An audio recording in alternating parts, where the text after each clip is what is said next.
नमस्कार मित्रों, Gurukul online classes कार्यक्रम के तहत मैं पवन सिंह आप सभी का हार्दिक स्वागत करता हूं। आज दीपावली की छुट्टियों के बाद काफ़ी समय बाद हम आपसे पुनः एक बार रूबरू हो रहे हैं। लास्ट टाइम पे हम लोग संधि के विषय में अध्ययन कर रहे थे। आइए उसके एक अंतिम प्रकार विसर्ग संधि का अध्ययन आज हम लोग करते हैं। देखते हैं विसर्ग संधि क्या होती है और किस प्रकार होती है। आइए देखते हैं सबसे पहले इसकी परिभाषा।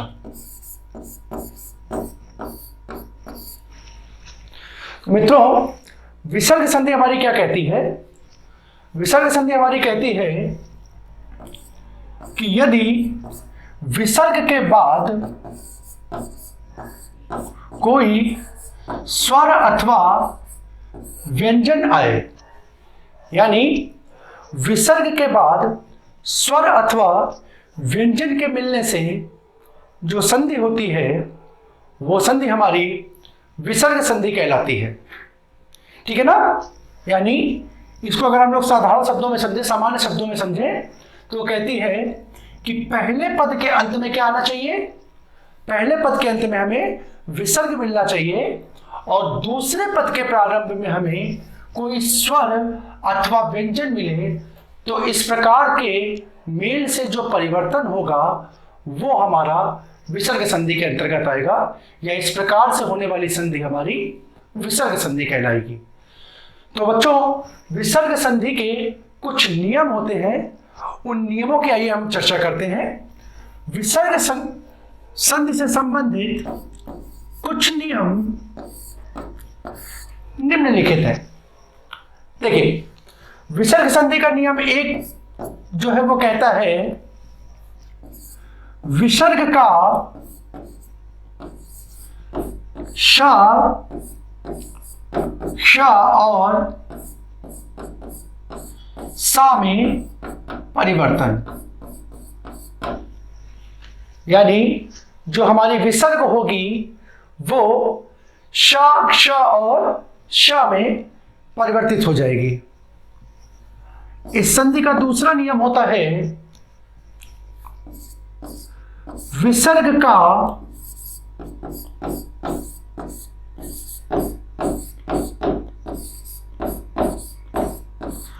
ओ में परिवर्तन, यानी ऐसी कौन सी परिस्थितियां होंगी जिन परिस्थितियों में हमारा जो विसर्ग होगा वो ओ में परिवर्तित हो जाएगा।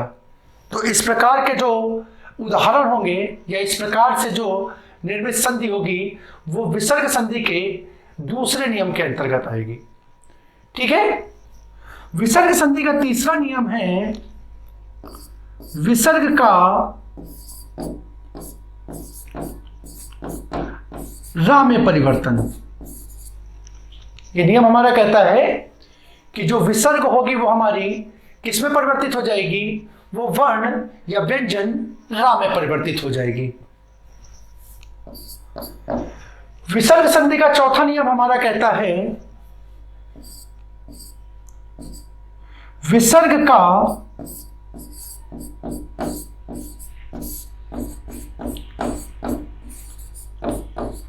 लोप हो जाना, यानी जो विसर्ग होगा हमारा वो गायब हो जाएगा, विसर्ग पूरी तरीके से विलुप्त हो जाएगी। कुछ उदाहरणों में हम इसकी चर्चा करेंगे। और विसर्ग संधि का जो अंतिम नियम है वो कहता है विसर्ग में कोई परिवर्तन ना होना।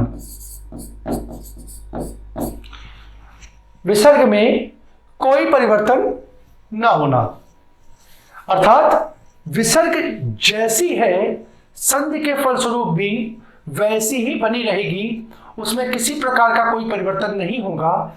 इस प्रकार का जो हमारा नियम होगा वो विसर्ग संधि का पांचवा नियम होगा। तो दोस्तों, विसर्ग संधि के अधिकांश या ज्यादातर जो उदाहरण हैं वो हम इन 5 नियमों के अंतर्गत देखेंगे। ठीक है?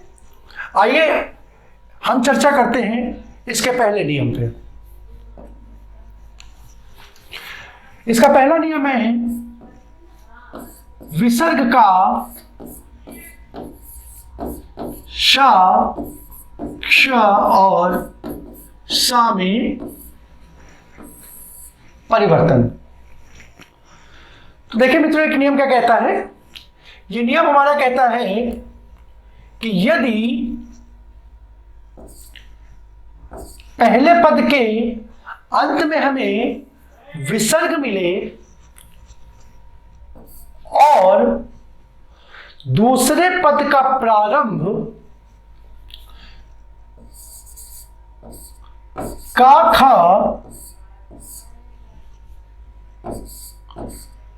ता, ठा अथवा पा, फा से हो। ठीक है, यानी पहले पद का समापन जो हो वो विसर्ग से हो और दूसरे पद के प्रारंभ में हमें क्या मिल रहा हो, का, खा, टा, ठा या पा, फा मिल रहा हो। ठीक है, तो संधि के फलस्वरूप हमारे ये जो विसर्ग है, इस विसर्ग को हम लोग खश यानी षटकोण वाले, या इसको हम बोले मूर्धन्य श में परिवर्तित कर देंगे। ठीक है, विसर्ग को हम लोग किसमें परिवर्तित कर देंगे, मूर्धन्य श में। इसी का उदाहरण हम लोग देखते हैं, जैसे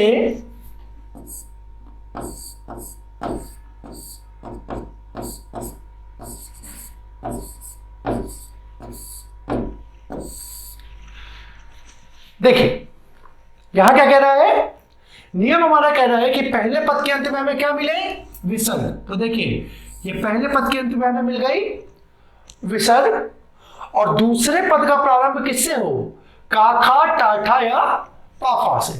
तो यहां पे दूसरे पद का प्रारंभ हमारा हो रहा है, वो हो रहा है का से।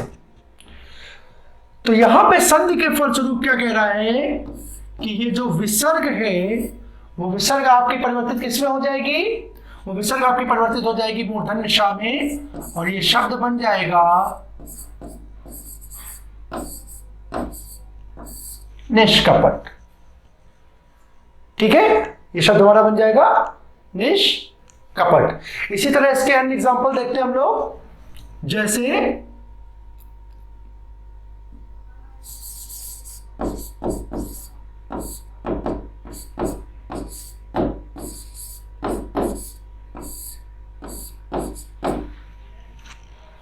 धनुष्टंकार,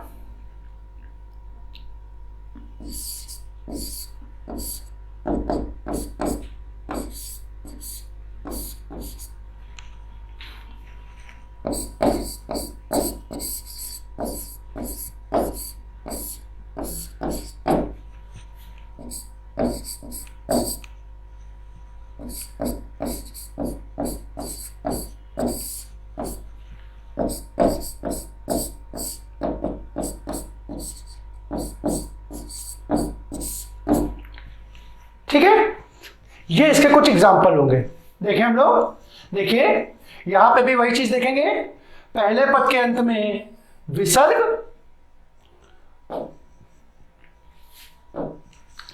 और दूसरे पद का प्रारंभ टा से। ठीक है, पहले पद के अंत में विसर्ग और दूसरे पद का प्रारंभ टा से, तो ये विसर्ग हमारी परिवर्तित होगी मूर्धन्य श में और ये शब्द बन जाएगा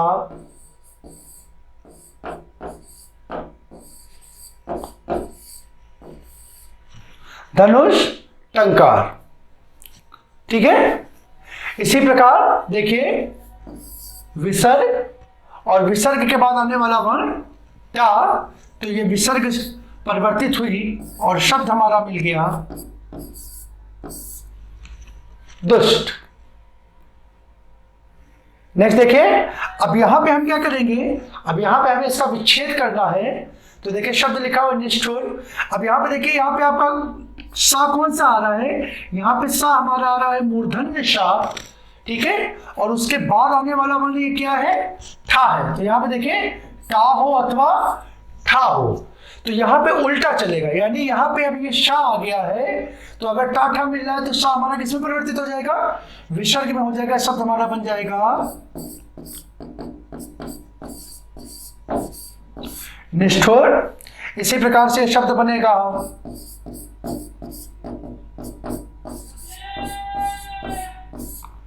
निष्प्राण, और ये शब्द बनेगा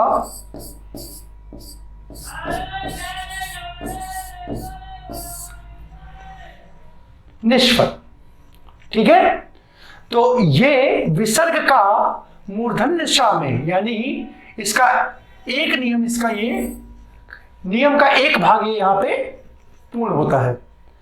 देखें इसका दूसरी सा में कैसे परिवर्तन होता है, आइए हम लोग देखते हैं। दूसरा नियम इसका कहता है बी नियम, नियम एक का बी पार्ट, वो ये कहता है कि यदि विसर्ग के बाद वर्ण चा अथवा छा आए, वर्ण चा अथवा छा आए, तो संधि के फलस्वरूप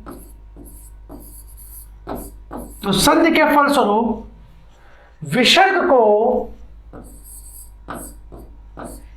तालव्य सा में परिवर्तित कर देते हैं। किसमें परिवर्तित कर देते हैं, तालव्य सा में। जैसे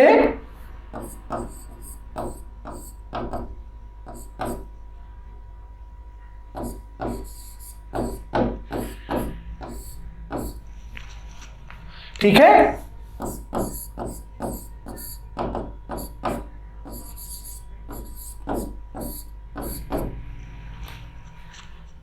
देखिए ये विसर्ग के बाद आने वाला वर्ण च, तो ये शब्द हमारा परिवर्तित हो जाएगा, विसर्ग परिवर्तित होगी तालव्य सा में, और ये शब्द हमारा बन जाएगा निश्चित। इसी प्रकार ये शब्द हमारा बनेगा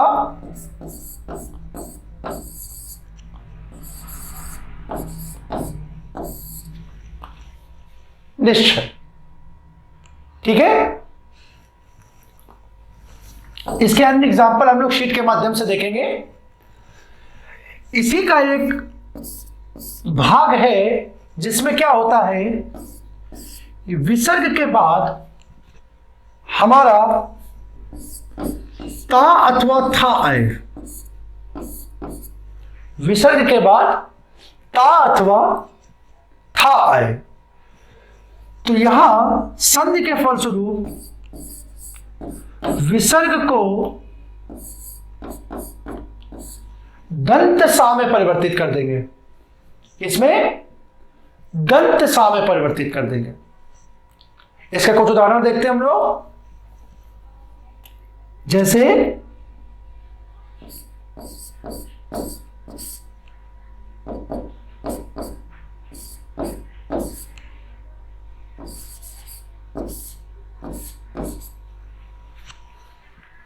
निधन तेज।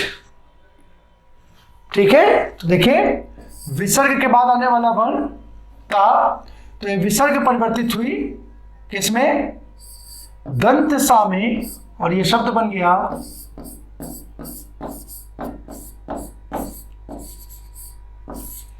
निस्तेज। इसी तरह एक शब्द है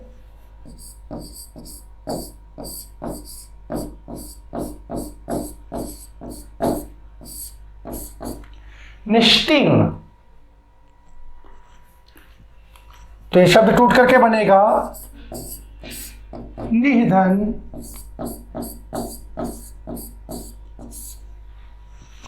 तीन। तो इस प्रकार से हमारा व्यंजन संधि का पहला नियम पूर्ण होता है, जिसके अंतर्गत हम लोगों ने देखा कि जो हमारी विसर्ग है वो किस प्रकार शा, शा और शा में परिवर्तित होती है।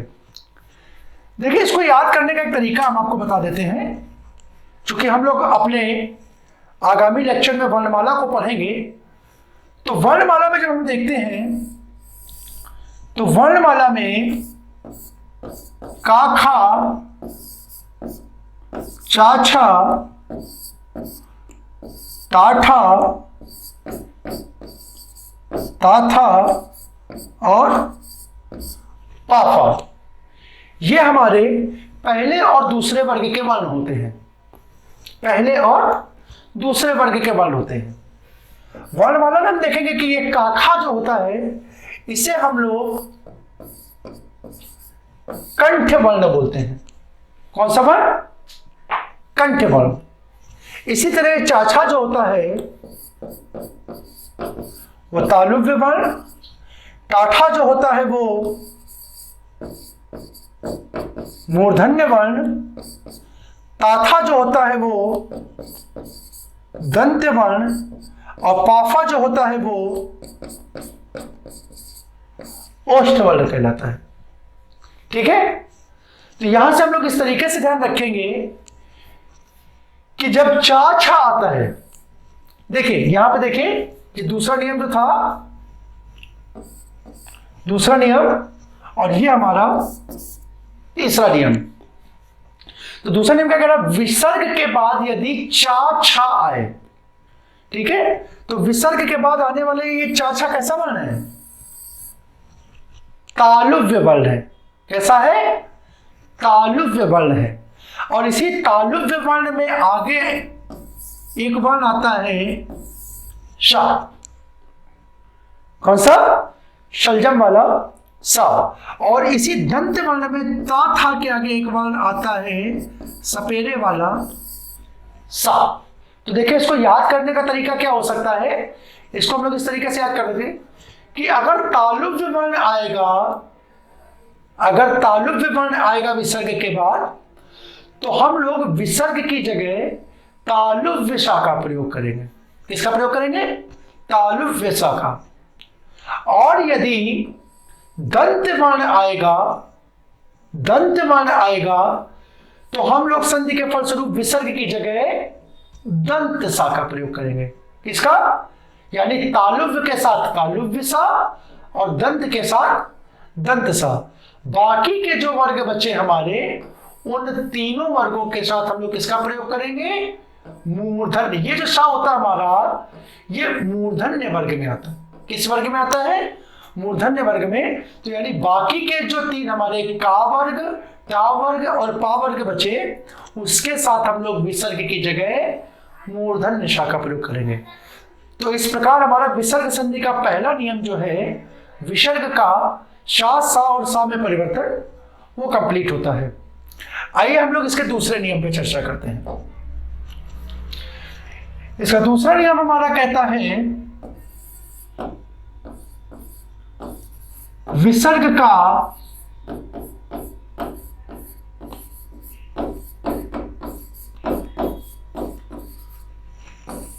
ओ में परिवर्तन। विसर्ग का ओ में परिवर्तन। अब यह नियम हमारा क्या कहता है? यह नियम हमारा कहता है कि यदि विसर्ग के बाद, यदि विसर्ग के बाद स्वर आ आए, स्वर आ आए, अथवा तीसरे, चौथे, पांचवें वर्ग का कोई वर्ण आए, तीसरे, चौथे, पांचवें वर्ग का कोई वर्ण आए, अथवा कोई अंतस्थ वर्ण आए, अथवा हा आए। मतलब विसर्ग के बाद हमें क्या क्या मिलना चाहिए? विसर्ग के बाद हमें मिलना चाहिए छोटा आ स्वर, या तीसरे, चौथे, पांचवें वर्ग का कोई भी वर्ण, अंतस्थ वर्ण। अंतस्थ वर्ण में हमारे कौन कौन से वर्ण आते हैं? अंतस्थ वर्ण में हमारे 4 वर्ण आते हैं, या, रा, ला और वा। यानी ये 4 वर्ण आए या फिर हा आए, यानी विसर्ग के बाद इनमें से कोई भी एक शब्द आए, तो संधि के फलस्वरूप हमारी जो विसर्ग है वो क्या कहती है? विसर्ग को ओ में बदल देंगे। विसर्ग को ओ में बदल देंगे। ठीक है, आइए देखते हैं इसमें कैसे परिवर्तन होता है कुछ उदाहरण के माध्यम से।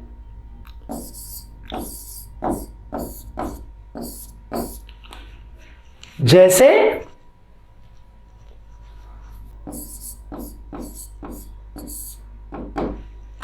मनः धन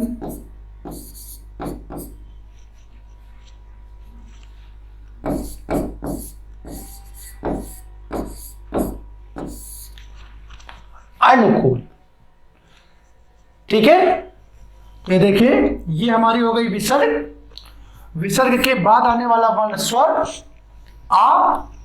ठीक है, तो यहां पे हमारी विसर्ग परिवर्तित हो जाएगी ओ में और हमारा शब्द बन जाएगा मनोनुकूल।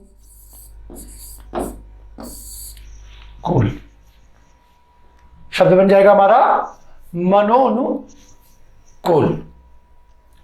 कुछ अन्य एग्जाम्पल हम लोग इसके देखते हैं। जैसे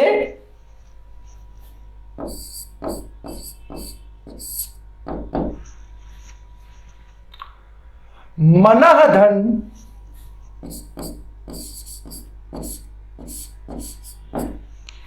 जप। ठीक, तो ये देखिए वर्ण क्या है, विसर्ग, और विसर्ग के बाद आने वाला वर्ण ज। कैसा वर्ण, चा छा जा, यानी किस वर्ग का वर्ण, तीसरे वर्ण का वर्ण। ठीक है, तो ये शब्द हमारा क्या हो जाएगा, ये शब्द हमारा बन जाएगा मनोज। क्या बन जाएगा, मनोज। ठीक, नेक्स्ट देखिए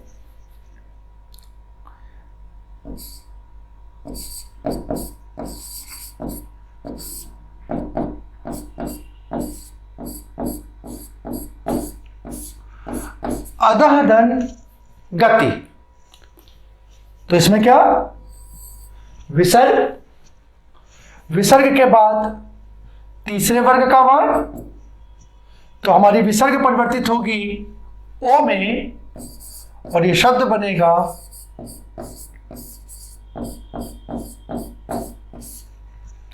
अधोगति। ठीक है, नेक्स्ट देखिए इसका बहुत चर्चित एग्जांपल है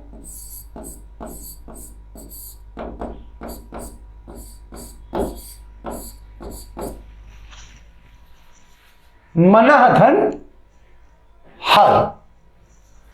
विसर्ग के बाद हमारा वर्ण हा, विसर्ग के बाद हा, तो ये विसर्ग हमारी परिवर्तित हो जाएगी ओ में और ये शब्द बन जाएगा मनोहर। ठीक है, तो इस प्रकार से इसके बहुत से एग्जाम्पल हैं, उसको हम लोग आगे प्रैक्टिस में शीट के माध्यम से देखेंगे। तो इस प्रकार से ये विसर्ग संधि का दूसरा नियम जो कि कहता है विसर्ग का ओ में परिवर्तन, वो इस प्रकार से होगा। ठीक है, उसके कुछ एग्जाम्पल ये है। आइए हम लोग चर्चा करते हैं विसर्ग संधि के एक अन्य नियम पे जो कि कहता है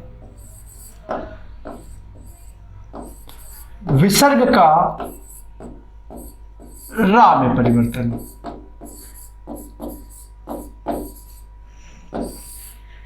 विसर्ग का रा में परिवर्तन यानी ऐसी कौन सी स्थिति होगी जब विसर्ग जो हमारी है वो रा में परिवर्तित हो जाएगी। तो ये नियम हमारा क्या कहता है, ये नियम हमारा कहता है कि यदि पहले पद के अंत में विसर्ग हो, पहले पद के अंत में विसर्ग हो, लेकिन यहां पे एक कंडीशन लगा दी उसने कि इस विसर्ग से पहले आ अथवा आ से कोई भिन्न स्वर हो। आ अथवा आ से क्या हो, कोई भिन्न स्वर हो।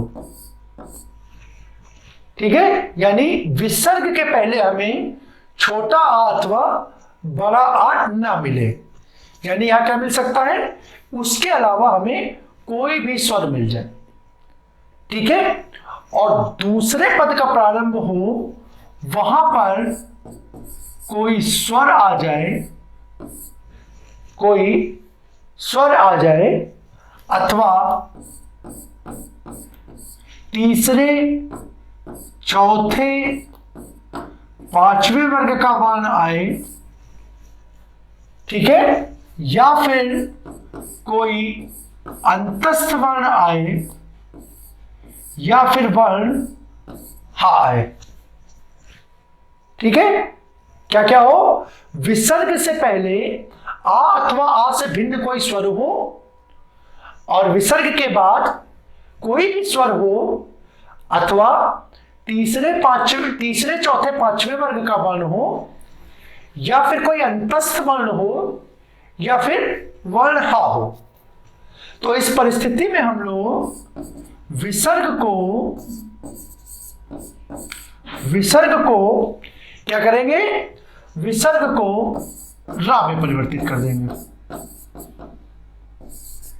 या रा में बदल देंगे। अब देखिए जरा इसके पिछले नियम से हम तुलना करें तो देखिए लगभग पिछले नियम जैसा है, बस इसमें क्या चीजों का योग हो रहा है। पहले भी नियम में क्या था कि पहले पद पे विसर्ग संधि में तो हम लोग कहते हैं ना कि पहले पद पे हमें विसर्ग ही मिलेगी, यानी विसर्ग के साथ स्वर अथवा व्यंजन का मेल होगा, ठीक है ना। लेकिन यहां पे कंडीशन वो लगा दे रहा है कि विसर्ग के पहले हमें स्वर के रूप में क्या छोटा और बड़ा आ नहीं मिलेगा। ठीक, पहली कंडीशन तो ये हो गई। यानी जब हम इसके पूर्व में नियम पढ़े थे, देखिए इसका पूर्व नियम देखिए, विसर्ग का जो हो में परिवर्तन था, यहां पे कोई चीज नहीं थी, यानी यहां पे बस विसर्ग था। लेकिन जब हम रा में परिवर्तन पढ़ रहे हैं तो यहां पे हम देख रहे हैं क्या कि रा में परिवर्तन करते समय हम देख रहे हैं कि विसर्ग से पहले कंडीशन लगी है कि यहां पे स्वर जो होना चाहिए वो आ अथवा आ से भिन्न होना चाहिए। उसके बाद यहां पे आने वाला वर्ण कोई भी स्वर हो, जबकि पिछले नियम में देखिए हम लोग क्या देख रहे थे, पिछले नियम में हम लोग सिर्फ आ स्वर मिल रहा था, स्वर के रूप में सिर्फ आ मिल रहा था, जबकि दूसरे नियम में देखिए क्या मिल रहा है, कोई भी स्वर मिल जाए। और उसके बाद की आगे की सारी चीजें देखिए, तीसरे चौथे पांचवें वर्ग का वर्ण, अंतस्थ वर्ण और हा, ये देखिए यही चीजें पिछले नियम में भी थी, तीसरे चौथे पांचवें वर्ग का वर्ण, अंतस्थ वर्ण और हा। तो अगर ऐसी कंडीशन थी तो यहां पे ये ओ में परिवर्तित हो रहा था, लेकिन यहां पे अगर ये आ अथवा आ से भिन्न स्वर और यहां पे स्वर मिल जाता है तो ये विसर्ग हमारा किस में परिवर्तित हो जाता है, विसर्ग हमारा रा में परिवर्तित हो जाता है। ठीक है, आइए इसका कुछ उदाहरण देखते हैं।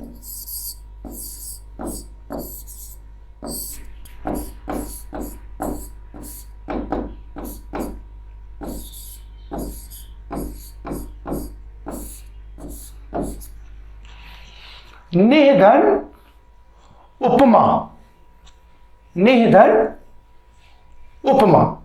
अब देखिए, अब ये विसर्ग, अब अगर इस शब्द को अगर हम, ये जो उपसर्ग है हमारा नि, अगर इसको हम लिखें तो उसको हम किस तरीके से लिख सकते हैं, इसको देखिए इस तरीके से लिख सकते हैं ना, इसका वर्ण विन्यास जो है वो इस प्रकार से किया जा सकता है, ना ई और विसर्ग।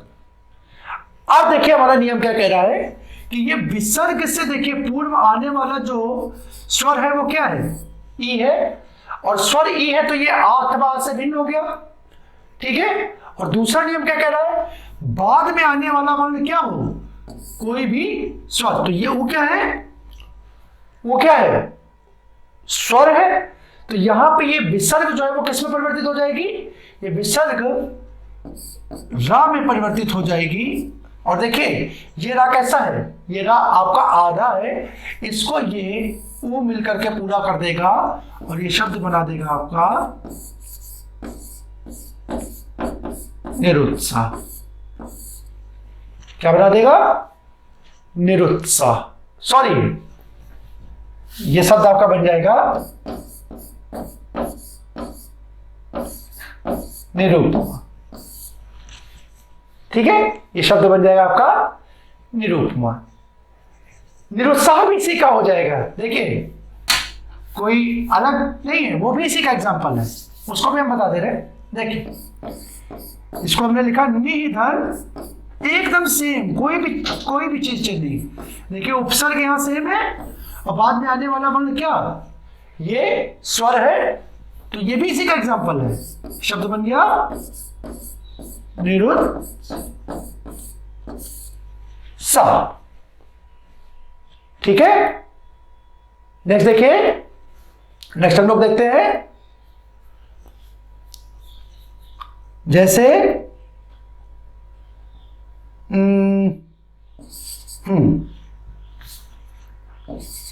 इसका एग्जांपल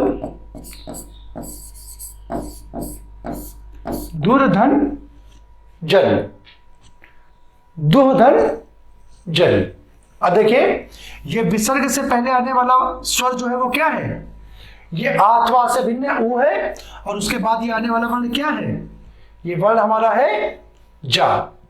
जा कहते जा यहाँ पे तीसरे वर्ग का वर्ण, जा कैसा तीसरे वर्ग का वर्ण, तो ये शब्द बन जाएगा आपका विसर्ग परिवर्तित होगी जा में, रा में, और ये शब्द बन जाएगा आपका दुर्जन। ठीक है, एक बहुत चर्चित एग्जांपल है इसका,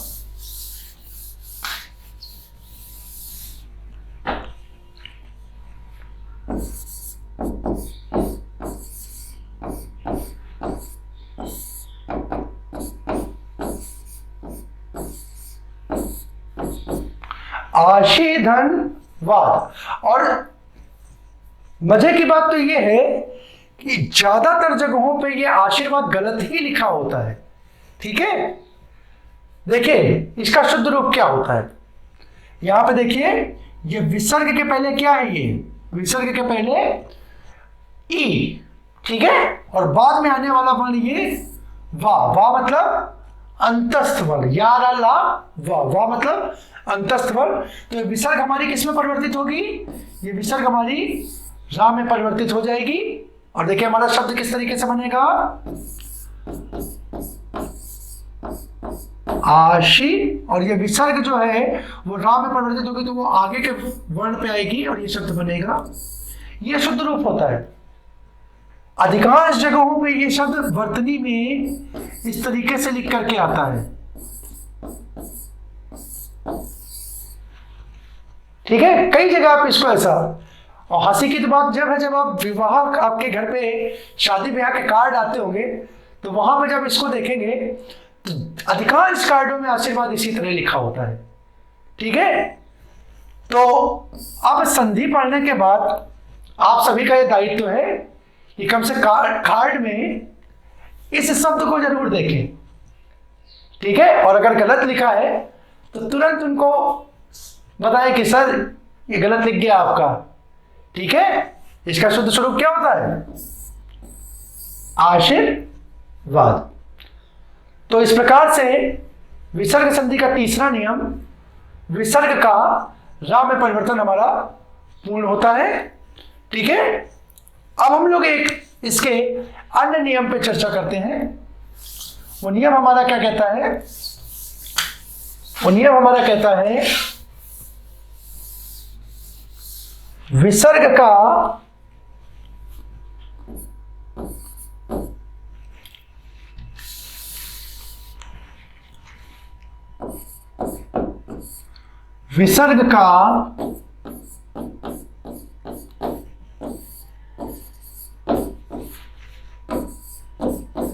लोप हो जाना।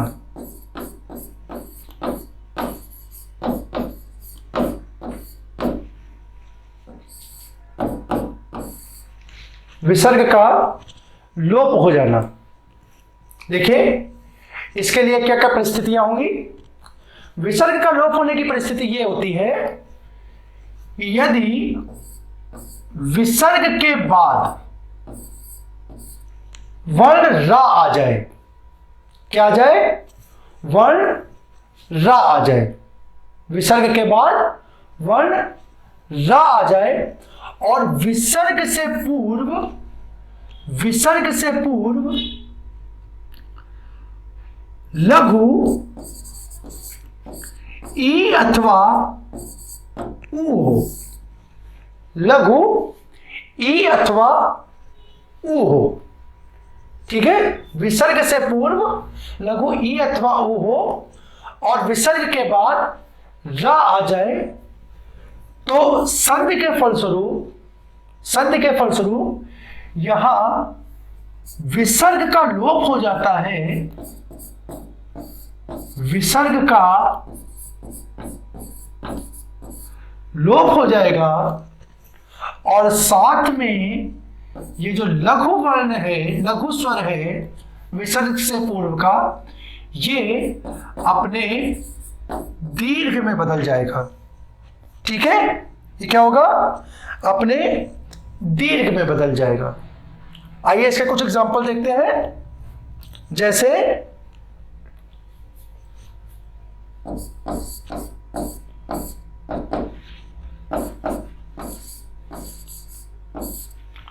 निधन रज,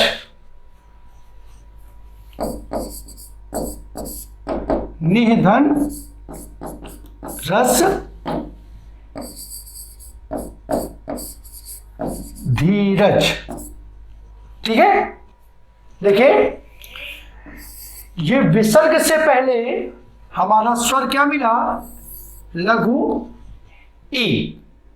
ठीक है, और उसके बाद आने वाला वर्ण है रा। तो नियम हमारा क्या कहता है कि ये विसर्ग का लोप होगा और ये लघु ई जो है वो किस में परिवर्तित हो जाएगी? अपने दीर्घ में। तो ये शब्द बन जाएगा नीरज। ठीक है, इसी प्रकार आप लोग आगे के दोनों एग्जांपल्स को ट्राई करिए। 1 मिनट का समय दे रहे हैं हम आपको। ठीक है,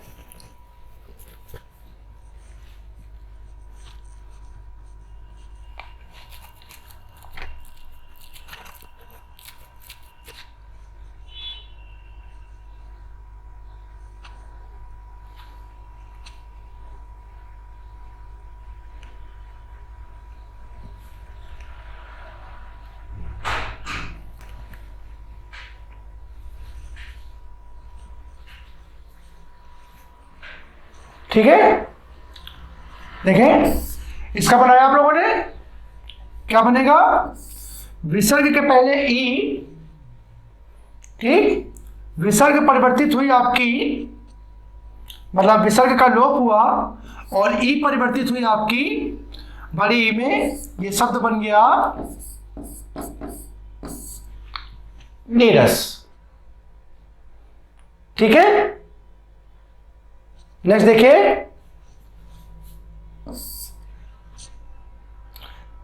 इसको तोड़ेंगे तो देखिए क्या है?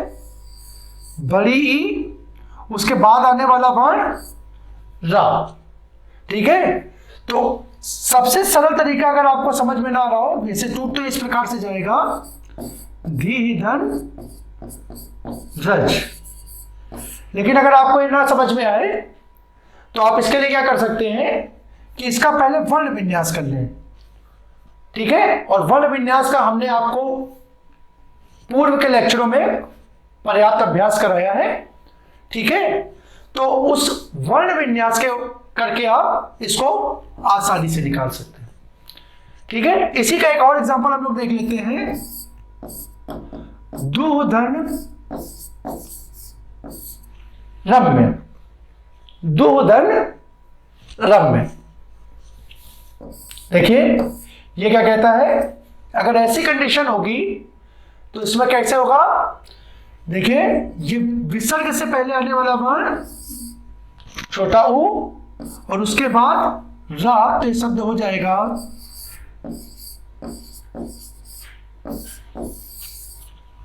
दुरम्य। ठीक है, तो विसर्ग का लोप हो जाने संबंधी एक नियम आपका क्या है? ये इसका पहला नियम है जो क्या कहता है? विसर्ग के बाद रा आए और विसर्ग से पहले क्या हो? लघु ई अथवा उ हो, तो संधि के फलस्वरूप विसर्ग का लोप हो जाता है, विसर्ग का लोप हो जाता है और जो लघु है वो क्या? अपने दीर्घ में परिवर्तित हो जाती है। ठीक है, विसर्ग संधि के लोप होने से संबंधित दूसरा नियम हमारा जो है वो कहता है कि यदि विसर्ग के बाद आ अथवा बड़ा आ से भिन्न कोई स्वर हो, भिन्न कोई स्वर हो, ठीक है ना, और इस आ अथवा आ से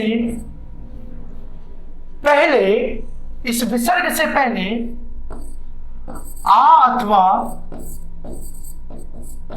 आ हो, आ अथवा आ हो।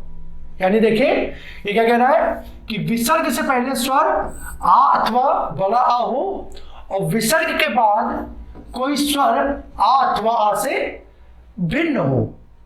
तो ऐसी परिस्थिति में हमारे विसर्ग का लोप हो जाता है। क्या हो जाता है? विसर्ग का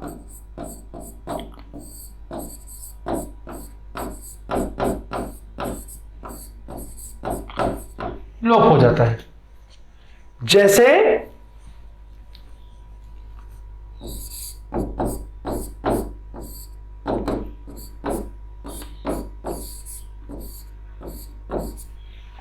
अतः धन एव, ठीक है। तो देखिए ये विसर्ग से पहले आने वाला स्वर क्या है? इस ता के साथ लगा हुआ है आ, ठीक है, और इस विसर्ग के बाद आने वाला स्वर ए। तो संधि के फलस्वरूप ये शब्द बन जाएगा अत एव। देखिए इसको इस तरीके से लिखना पूर्ण रूप से गलत हो जाएगा। अगर आप इसको ऐसे करेंगे तो ये शब्द गलत है, ध्यान रखिएगा, ऐसे नहीं बनेगा, ठीक है। इसका सही संधि जो होगी वो अतएव होगी, अतः धन एव, अतएव। इसका एक अन्य एग्जांपल देखते हैं हम लोग।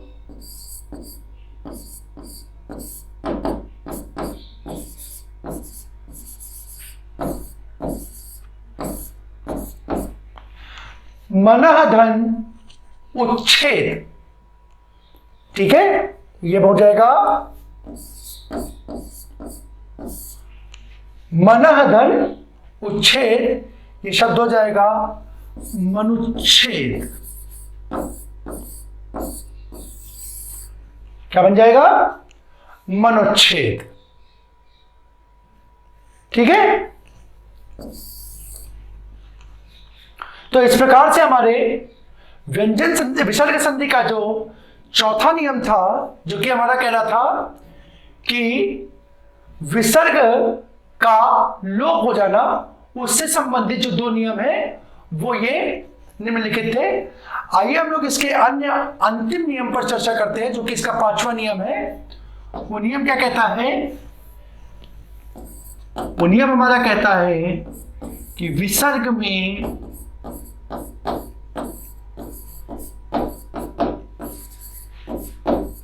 कोई भी परिवर्तन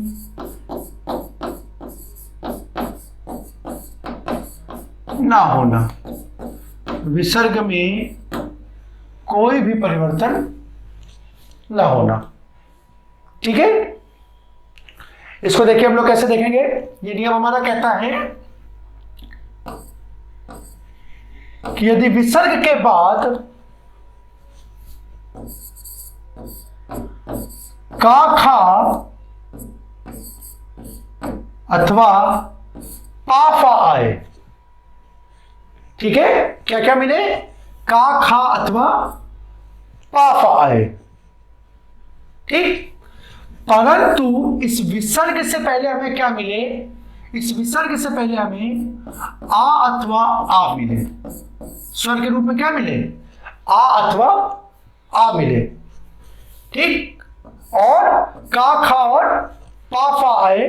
तो इस परिस्थिति में हम लोग विसर्ग में कोई भी परिवर्तन नहीं करते। क्या करेंगे? विसर्ग में कोई भी परिवर्तन नहीं करेंगे, इसके कुछ उदाहरण देखते हैं।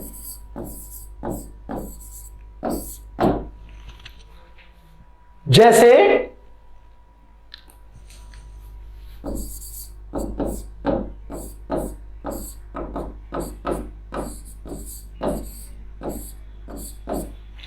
अंतःपुर, ठीक है, अंतःपुर। देखिए ये विसर्ग से पहले स्वर के रूप में हमें मिला आ, और विसर्ग के बाद आने वाला वर्ण क्या, पा। तो ये शब्द हमारा क्या होगा, विसर्ग का इसमें लोप नहीं होगा, विसर्ग का इसमें लोप नहीं होगा और ये शब्द बन जाएगा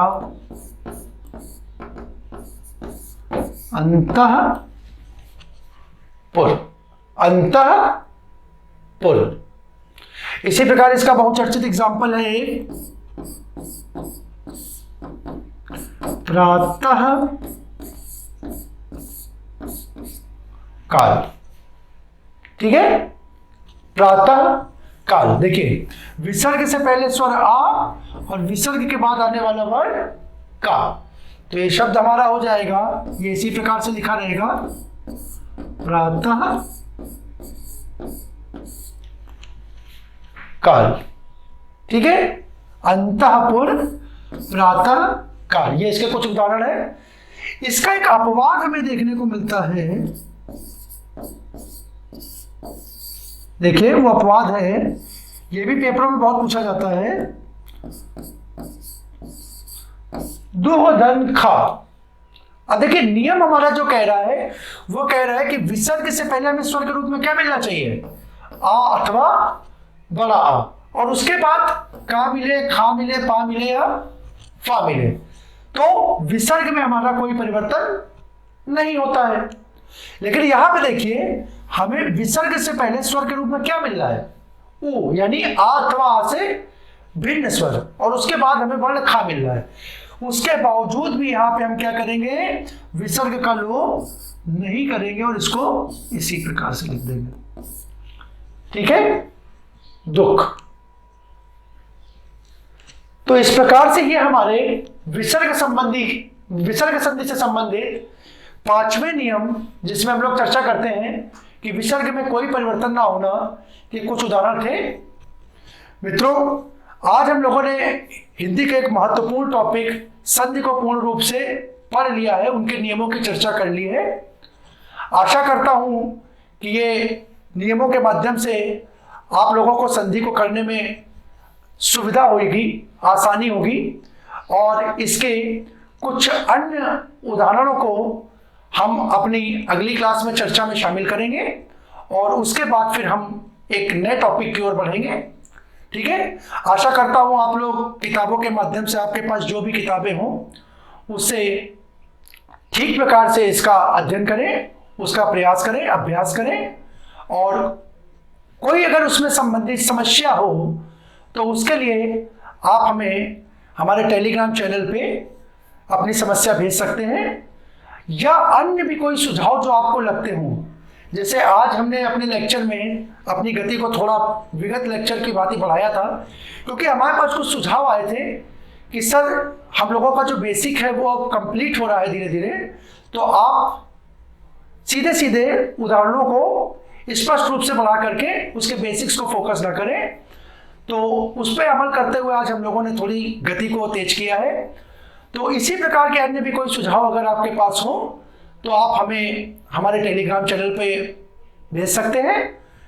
हमारे टेलीग्राम चैनल का जो लिंक है वो नीचे डिस्क्रिप्शन बॉक्स में दिया हुआ है, आप वहाँ पे जा करके उससे जुड़ें, ज़्यादा से ज़्यादा लोगों को उससे जोड़ने का प्रयास करें, क्योंकि संस्थान के द्वारा ये जो मुहिम चलाई जा रही है, संस्थान का एक उद्देश्य है कि इससे ज़्यादा लोग लाभान्वित हों, तो उसे आप पूर्ण करने में एक महत्वपूर्ण भूमिका का निर्वहन करें। इसी आशा के साथ आज की क्लास को मैं विराम देता हूं और अगली क्लास में इसी के कुछ उदाहरणों के साथ आपके सम्मुख प्रस्तुत होऊंगा। तब तक के लिए सभी को जय हिंद।